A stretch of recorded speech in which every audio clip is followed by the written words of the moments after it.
Je vais vous montrer comment on va réduire une canne. Donc voilà la canne fleur que l'on a fait précédemment. De ces cannes fleurs, on a pu couper des tranches de fleurs que l'on gardera intactes, en grandes comme ceci. Mais si l'on veut ensuite avoir à partir de cette fleur des petites fleurs, il va falloir réduire la canne. Deux façons. Soit on décide de réduire la canne en gardant comme couleur dominante pour nos futures perles la couleur qui est la couleur extérieure, auquel cas on viendra simplement mettre ici dans les espaces de la pâte. Soit on a choisi une autre couleur, auquel cas il va falloir mettre à la fois de la pâte ici dans les espaces. Alors on met de la pâte mais sans forcer. On dépose simplement des petits serpentins de pâte. On ne force pas, on n'écarte pas nos pétales. Quand tout à l'heure on a formé notre fleur, on s'est assuré de ne pas trop appuyer de manière à préserver ces espaces. Donc là, on vient simplement poser les petits serpentins dans les espaces. Et comme la couleur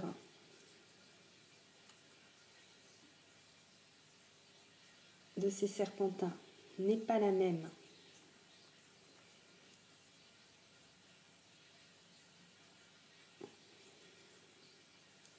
que la couleur extérieure, on viendra aussi entourer toute notre canne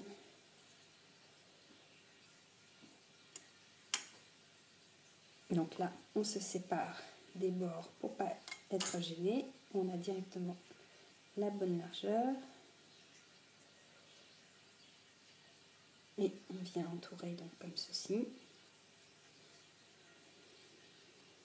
notre canne. Voilà. Et ensuite on va pouvoir réduire. Alors pourquoi entourer comme cela de la couleur en plus? C'est tout simplement parce que quand on va vouloir mettre nos petites tranches de fleurs les unes à côté des autres, là avec donc un fond uni gris, ça va nous permettre que ce soit tout du gris qui se rencontre. Et donc on aura gris qui rencontre gris qui rencontre gris, on aura vraiment l'impression que nos petites fleurs seront posées sur une base de gris très unie. Si on n'entoure pas de gris, c'est au risque que deux tranches de fleurs noires viennent à se toucher et ça fera une trace noire disgracieuse. Donc voilà, on diminue jusqu'à obtenir des fleurs du diamètre que l'on souhaite. On peut bien sûr s'arrêter à un diamètre comme ceci ou vraiment diminuer beaucoup plus pour obtenir vraiment de toutes petites fleurs.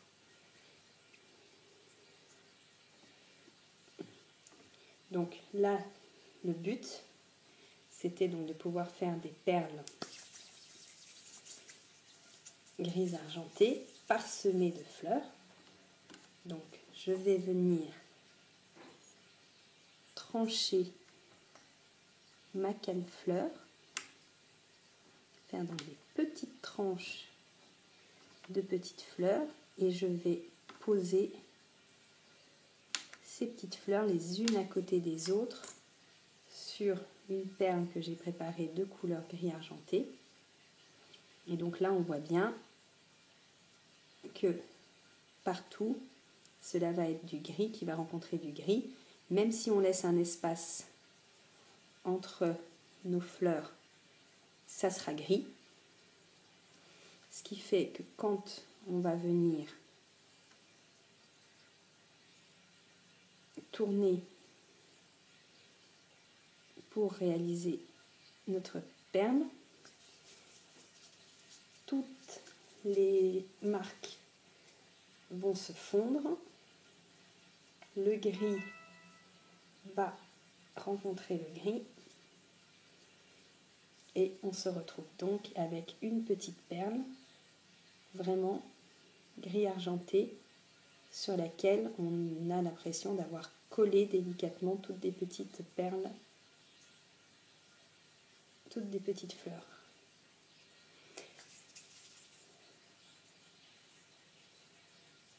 Dans certains tutos, ils vous disent de mettre du transparent au niveau des espaces.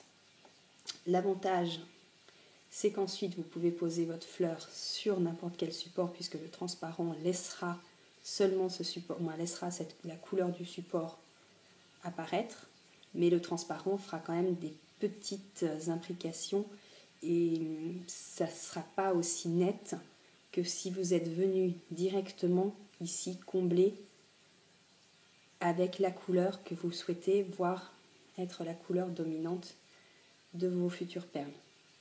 Donc là, je le refais pour cette fois-ci du noir.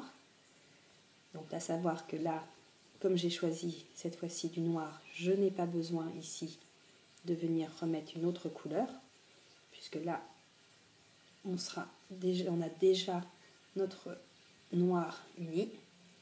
Et là, c'est pareil, donc je vais diminuer.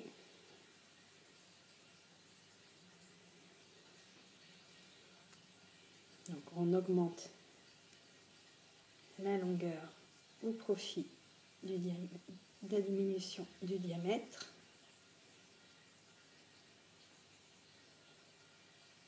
Là, cette fois-ci, donc c'est pour poser sur des perles qui vont être noires. Donc je coupe des tranches de ma fleur. Quand on coupe les tranches, pas hésiter à chaque fois de faire un quart de tour de manière à ne pas toujours écraser le même côté.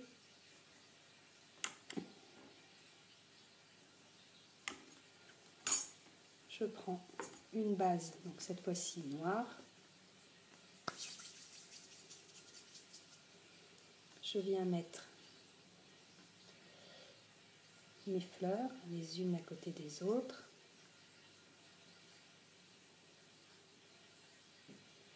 Et là, cette fois, donc c'est du noir qui vient rencontrer du noir. Et quand je vais tourner, je vais obtenir une perle noire sur laquelle aura été posée mes petites fleurs. Et voilà comment obtenir un résultat très différent à partir de la même fleur.